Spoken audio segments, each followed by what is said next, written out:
Bayangkan jam dinding baru saja menunjukkan pukul 2 pagi. Suasana sunyi senyap. Lantai kamar mandi terasa sangat dingin, menusuk telapak kaki Bapak. Mata Bapak rasanya berat sekali, masih sangat mengantuk. Tapi Bapak terpaksa harus bangun. Kenapa? Karena kandung kemih Bapak berteriak minta dikosongkan. Rasanya mendesak sekali.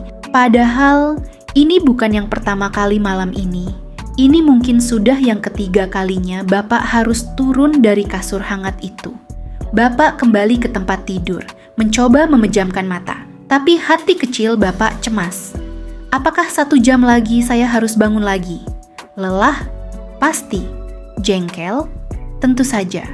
Apakah ini kehidupan masa tua yang Bapak impikan dulu? Saya yakin tidak.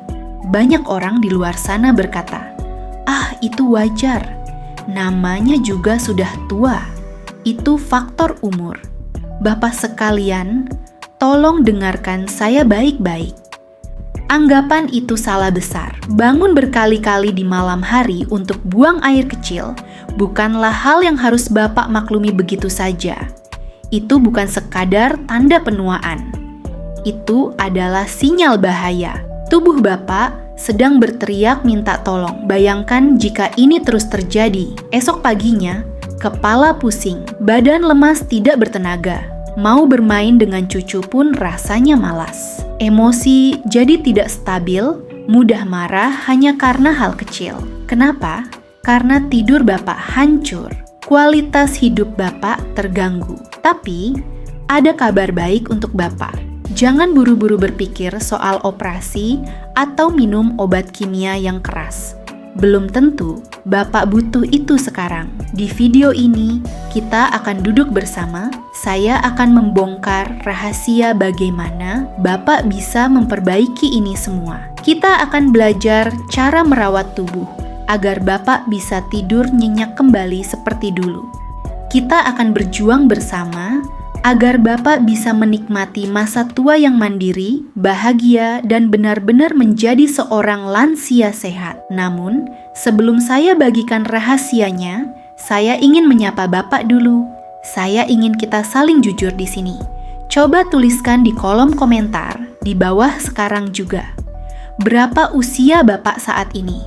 Dan yang paling penting, dalam satu malam, berapa kali Bapak terpaksa bangun untuk ke kamar mandi? 3 kali? 5 kali? Tuliskan ya Pak, jangan malu.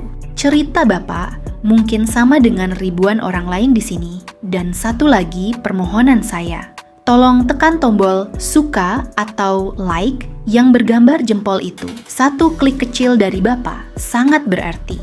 Dengan menekan like, Bapak membantu video ini agar bisa muncul di layar teman-teman pensiunan lain yang mungkin sedang menderita diam-diam.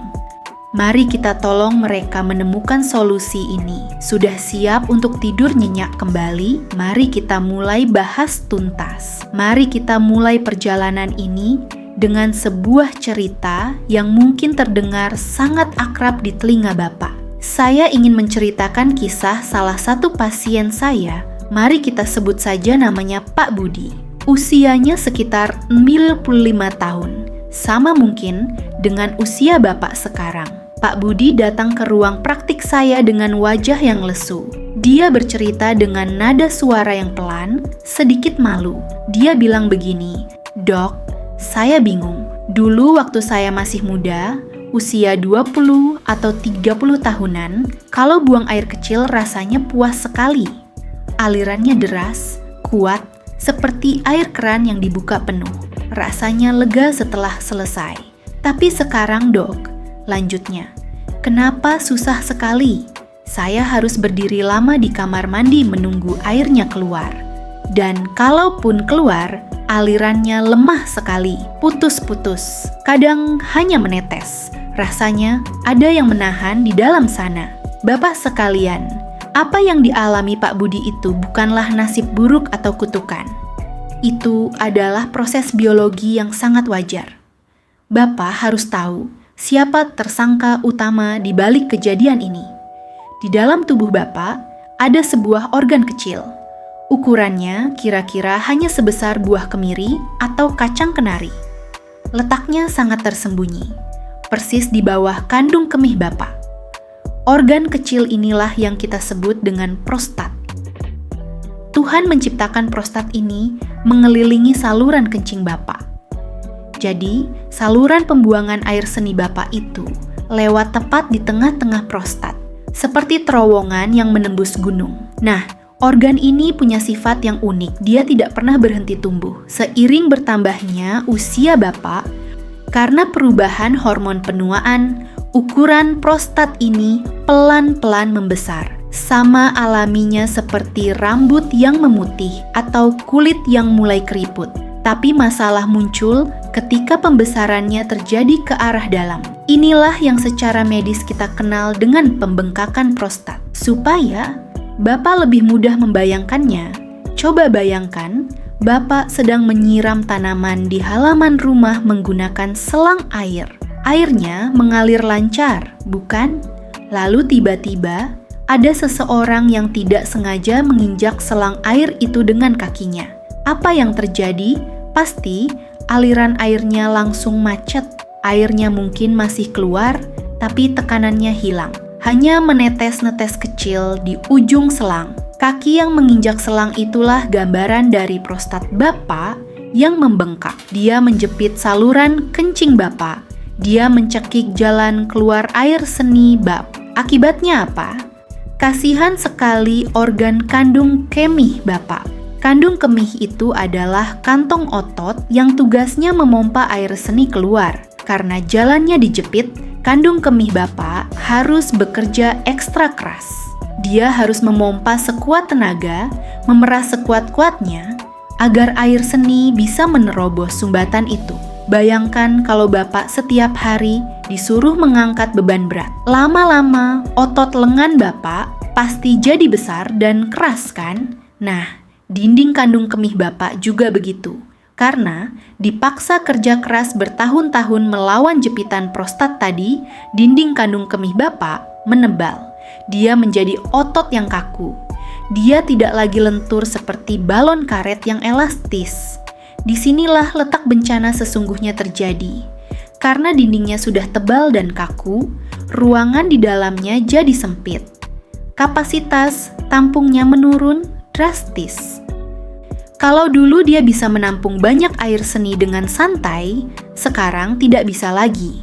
Dan yang paling menyiksa, kandung kemih yang kaku ini menjadi sangat sensitif. Dia jadi baperan. Baru terisi air sedikit saja dia sudah panik. Dia langsung mengirim sinyal darurat ke otak Bapak. Lapor bos, penuh, harus dibuang sekarang juga. Padahal isinya baru sedikit. Itulah sebabnya Bapak terbangun jam 2 pagi dengan rasa ingin pipis yang tidak tertahankan. Bapak lari ke kamar mandi, tapi yang keluar hanya sedikit. Itu bukan karena ginjal Bapak bermasalah, tapi karena tangki Bapak sudah mengecil dan alarmnya rusak akibat jepitan prostat tadi. Jadi Bapak paham sekarang ya? Musuhnya bukan air putih, musuhnya ada di jepitan saluran di bawah sana. Sekarang, mari kita jujur pada diri sendiri. Saya ingin Bapak mendengarkan tubuh Bapak baik-baik mulai hari ini. Tubuh kita itu sebenarnya sangat pintar, Pak. Dia selalu memberi kode atau sinyal rahasia kalau ada sesuatu yang tidak beres di dalam sana. Masalahnya, kita sebagai pemilik tubuh seringkali cuek atau pura-pura tidak tahu. Kita sering menganggap remeh tanda-tanda kecil ini. Coba Bapak ingat-ingat kembali apa yang terjadi setiap kali Bapak masuk ke kamar mandi belakangan ini. Tanda pertama yang paling gampang dilihat adalah soal kekuatan pancaran. Coba Bapak bayangkan, masa muda dulu kalau buang air kecil, pancarannya pasti kuat, deras, dan jatuhnya jauh ke depan, bukan? Rasanya gagah sekali. Tapi bagaimana dengan sekarang? Apakah pancarannya mulai melemah? Saking lemahnya, air seni itu tidak memancar ke depan lagi, tapi malah jatuh lurus ke bawah. Kadang-kadang, saking lemahnya, air itu malah menetesi ujung kaki atau membasahi sepatu Bapak sendiri. Ini tanda kalau pipanya sudah mulai tersumbat. Lalu, perhatikan juga perasaan Bapak setelahnya. Bapak masuk kamar mandi, Bapak buang air kecil, lalu Bapak selesai. Tapi, tunggu dulu. Apakah Bapak benar-benar merasa lega? Atau rasanya seperti ada yang mengganjal di perut bawah? Rasanya seperti masih ada sisa air di dalam, tapi dipaksa keluar pun dia tidak mau. Itu namanya sensasi tidak tuntas. Rasanya sangat tidak nyaman, seolah-olah pekerjaan kita belum selesai. Ada lagi tanda yang sering membuat bapak-bapak frustrasi dan kelelahan di kamar mandi. Perhatikan, apakah Bapak harus mengejan? Apakah Bapak harus ngeden kuat-kuat, menahan napas, dan menunggu cukup lama hanya untuk memancing tetesan air seni yang pertama keluar?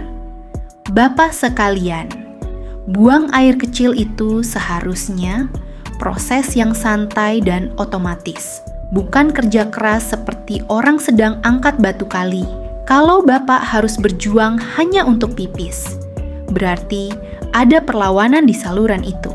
Dan ada satu hal lagi yang mungkin sensitif, yang membuat Bapak sering merasa malu dan kehilangan percaya diri. Pernahkah Bapak merasa sudah tuntas, sudah menaikkan resleting celana, tiba-tiba tes. Ada sisa air seni yang menetes keluar lagi tanpa bisa ditahan. Akibatnya, celana dalam jadi basah, baunya jadi pesing. Ini sering membuat Bapak malas keluar rumah, malas berkumpul dengan teman pengajian, atau takut sholatnya tidak sah karena celana yang najis. Ini bukan salah Bapak, ini karena katup saluran kemihnya sudah lemah. Dan tentu saja, tanda yang paling menyiksa dan paling jelas adalah apa yang terjadi saat matahari sudah terbenam. Jika Bapak mengalami masalah kencing terus malam hari, itu adalah alarm paling keras yang diteriakkan tubuh Bapak.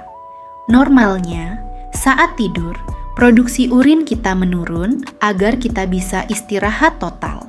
Tapi kalau Bapak dipaksa bangun 2 kali, 3 kali, bahkan sampai 5 kali semalam hanya untuk pipis sedikit-sedikit, itu sudah lampu merah. Tidur Bapak jadi terpotong-potong. Bapak kehilangan waktu istirahat yang berharga. Jadi kalau Bapak mengalami gabungan dari hal-hal tadi, tolong jangan diam saja. Prostat Bapak sedang meminta pertolongan. Mendengar semua cerita tentang gejala tadi, mungkin hati Bapak mulai cemas dan bertanya-tanya dengan gelisah. Waduh dok, kalau begitu, apakah saya harus dioperasi? Apakah saya harus minum obat kimia seumur hidup saya? Tunggu dulu Pak, jangan panik dulu, tarik napas dalam-dalam. Kabar baiknya adalah, nasib Bapak tidak harus berakhir di meja operasi. Tuhan menciptakan tubuh kita dengan kemampuan penyembuhan yang luar biasa, asalkan kita tahu caranya. Banyak pasien saya yang kondisinya membaik drastis hanya dengan mengubah kebiasaan sehari-hari. Jadi, sebelum Bapak lari ke apotek, mari kita coba strategi perang alami yang bisa Bapak lakukan di rumah mulai hari ini juga. Langkah pertama yang paling sederhana, tapi seringkali paling susah dilakukan adalah soal mengatur jadwal minum Bapak. Banyak bapak-bapak yang salah kaprah. Mereka pikir, kan minum air putih itu sehat dok, jadi saya minum banyak-banyak sebelum tidur supaya tidak haus. Niatnya baik Pak, tapi caranya yang kurang tepat untuk kondisi Bapak sekarang. Bapak harus ingat, ginjal kita itu butuh waktu untuk bekerja. Dia butuh waktu untuk menyaring air yang Bapak minum menjadi air seni. Proses ini butuh waktu beberapa jam. Kalau Bapak minum segelas besar air putih, atau lebih parah lagi minum kopi dan teh manis, sambil menonton berita jam 9 malam, lalu Bapak tidur jam 10, itu sama saja Bapak mengirim bom waktu ke kandung kemih. Saat Bapak sudah terlelap, air itu baru sampai di kandung kemih. Akibatnya, bomnya meledak jam 2 pagi. Bapak terbangun karena kebelet. Jadi, inilah rahasia pertama tentang cara mengatasi beser tanpa obat. Buatlah aturan ketat. Stop minum 4-6 jam sebelum jam tidur Bapak. Kalau Bapak biasa tidur jam 10 malam, berarti jam 6 sore adalah batas terakhir Bapak minum banyak. Setelah jam 6 sore, cukup basahi tenggorokan saja kalau haus. Jangan minum segelas penuh. Dan tolong Pak, hindari musuh terbesar prostat di malam hari. Kafein. Kopi dan teh itu sifatnya diuretik. Artinya, minuman ini menyuruh ginjal Bapak untuk memproduksi air seni lebih banyak dan lebih cepat dari biasanya. Minum kopi di sore hari sama saja Bapak menyuruh kandung kemih Bapak untuk lembur semalaman. Jadi, ganti kopi sore Bapak dengan air hangat biasa saja ya. Sekarang, mari kita pindah dari ruang tengah ke dapur. Karena di sanalah obat terbaik Bapak disimpan. Banyak yang tidak sadar bahwa makanan sehari-hari bisa menjadi senjata ampuh untuk melawan pembengkakan prostat. Tapi, Bapak harus pilih-pilih. Tidak semua makanan itu teman baik prostat. Ada beberapa jenis makanan super atau makanan untuk prostat yang wajib ada di meja makan Bapak mulai sekarang. Juara pertamanya adalah buah merah yang pasti Bapak kenal, tomat. Tapi tunggu dulu, ada rahasianya. Jangan makan tomat mentah begitu saja. Kalau Bapak makan tomat mentah, zat khasiatnya masih terkunci rapat di dalam sel tomat itu. Tubuh Bapak susah menyerapnya. Zat ajaib dalam tomat namanya lycopene. Dia adalah antioksidan super kuat yang bisa membantu mengecilkan bengkak di prostat. Nah, lycopene ini sifatnya pemalu. Dia baru mau keluar kalau dipanaskan dan bertemu dengan minyak. Jadi, mintalah istri Bapak atau orang rumah untuk memasakkan tomat itu. Bisa ditumis sebentar dengan sedikit minyak sehat, dibuat sup tomat, atau dijadikan saus pepes ikan. Warnanya harus sampai merah merkah dan teksturnya hancur. Saat itulah kuncinya terbuka. Lycopene-nya keluar semua.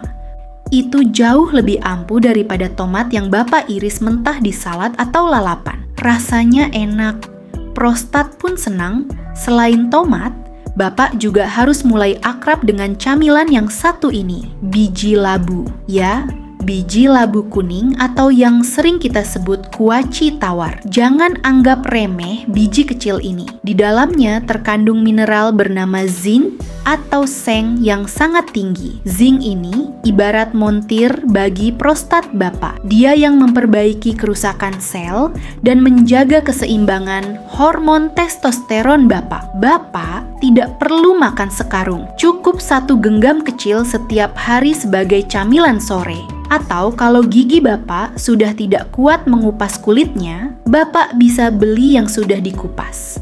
Lalu taburkan di atas bubur oat sarapan Bapak. Kombinasi tomat matang dan biji labu ini adalah resep warisan alam yang sudah terbukti menolong banyak pria di seluruh dunia. Nah, setelah mengatur minum dan makanan, ada satu lagi strategi fisik yang tidak kalah pentingnya. Bapak mungkin berpikir olahraga itu harus lari pagi atau angkat beban berat. Tidak selalu, Pak. Untuk kasus Bapak, kita butuh olahraga yang tidak kelihatan, tapi dampaknya luar biasa. Namanya senam kegel. Mungkin Bapak pernah dengar kalau senam ini untuk ibu-ibu yang baru melahirkan. Itu mitos, Pak. Pria justru sangat butuh senam ini, terutama Bapak yang sering merasa pipisnya bocor atau menetes. Otot dasar panggul Bapak itu ibarat keran air. Kalau karet kerannya longgar, airnya pasti menetes terus kan? Nah, senam kegel ini fungsinya untuk mengencangkan karet keran itu. Cara melakukannya sangat mudah. Bapak bahkan bisa melakukannya sekarang sambil duduk menonton video ini dan tidak akan ada orang yang tahu. Bayangkan, Bapak sedang buang air kecil, lalu tiba-tiba Bapak ingin menahan pipisnya supaya berhenti di tengah jalan. Atau bayangkan, Bapak sedang berada di dalam lift yang penuh orang, lalu Bapak ingin buang angin tapi harus ditahan sekuat tenaga. Rasakan otot bagian bawah yang Bapak tarik ke atas itu. Rasakan jepitannya. Nah, itulah otot yang harus kita latih. Coba Bapak kencangkan otot itu sekarang. Tahan, 1, 2, 3, 4, 5. Lalu lepaskan pelan-pelan, rileks. Ulangi lagi, jepit lagi yang kuat, tahan 5 detik, lepas lagi. Lakukan ini 10 kali setiap pagi saat bangun tidur. Dan 10 kali sore hari. Hanya butuh waktu 5 menit. Awalnya mungkin susah, mungkin Bapak lupa. Tapi percayalah, kalau Bapak rutin melakukan ini selama 1 bulan saja, Bapak akan kaget dengan hasilnya. Bapak akan merasa punya kontrol penuh lagi. Saat rasa ingin pipis datang, Bapak bisa menahannya dengan lebih tenang sampai Bapak tiba di kamar mandi. Tidak ada lagi cerita celana basah sebelum sampai toilet. Jadi, kombinasikan 3 hal tadi ya Pak. Atur jam minum, makan tomat masak, dan biji labu, serta latih otot keran Bapak setiap hari. Ini adalah investasi murah meriah untuk masa tua yang nyaman. Walaupun tips-tips alami tadi sangat ampuh dan bisa membantu Bapak, kita tidak boleh menutup mata. Ada saat-saat genting di mana Bapak harus melupakan semua tips tadi dan segera mencari bantuan medis profesional. Dengarkan saya baik-baik ya Pak. Ini soal nyawa dan masa depan ginjal Bapak. Jangan pernah menunda ke dokter jika Bapak mengalami kondisi darurat ini. Yang pertama, namanya macet total. Bayangkan Bapak ingin sekali buang air kecil. Perut bagian bawah rasanya sakit melilit, penuh, dan keras. Bapak sudah mencoba mengejan sampai keringat dingin keluar. Tapi anehnya, tidak ada setetes air pun yang keluar. Salurannya buntu total. Pak, jika ini terjadi, jangan coba minum obat herbal atau memijat perut sendiri. Itu berbahaya. Bapak harus segera dibawa ke UGD rumah sakit saat itu juga untuk dipasang selang bantu. Kalau ditunda, kandung kemih bisa pecah atau ginjal, Bapak bisa rusak permanen. Yang kedua, perhatikan rasa nyerinya. Buang air kecil itu seharusnya lega, bukan menyiksa. Jika setiap kali pipis Bapak merasa panas, seperti ada api yang membakar di ujung saluran, atau rasanya perih menyayat, itu tanda ada infeksi bakteri yang sedang mengamuk di sana. Jangan dianggap remeh cuma karena Bapak merasa kuat menahannya. Infeksi itu bisa merayap naik ke atas dan menyerang ginjal Bapak. Dan yang terakhir, ini tanda yang paling menakutkan, tapi sering diabaikan. Coba Bapak lihat warna air seni Bapak. Apakah warnanya jernih kekuningan atau malah merah? Jika air seni Bapak berwarna merah terang, merah muda, atau kecoklatan gelap seperti air teh yang sudah lama, itu artinya ada darah. Darah di dalam air seni itu tidak pernah normal, Pak. Itu adalah gejala prostat yang sudah serius, atau bisa jadi ada batu ginjal yang melukai saluran, bahkan tanda penyakit yang lebih berat lainnya. Jangan tunggu sampai sakit. Begitu lihat darah, langsung periksa. Lebih baik kita tahu lebih awal dan diobati daripada Bapak menyesal karena terlambat. Jadi, Bapak-bapak hebat sekalian, apa pesan paling penting yang bisa kita bawa pulang hari ini? Pesannya sederhana, tua itu pasti, tapi menderita itu pilihan.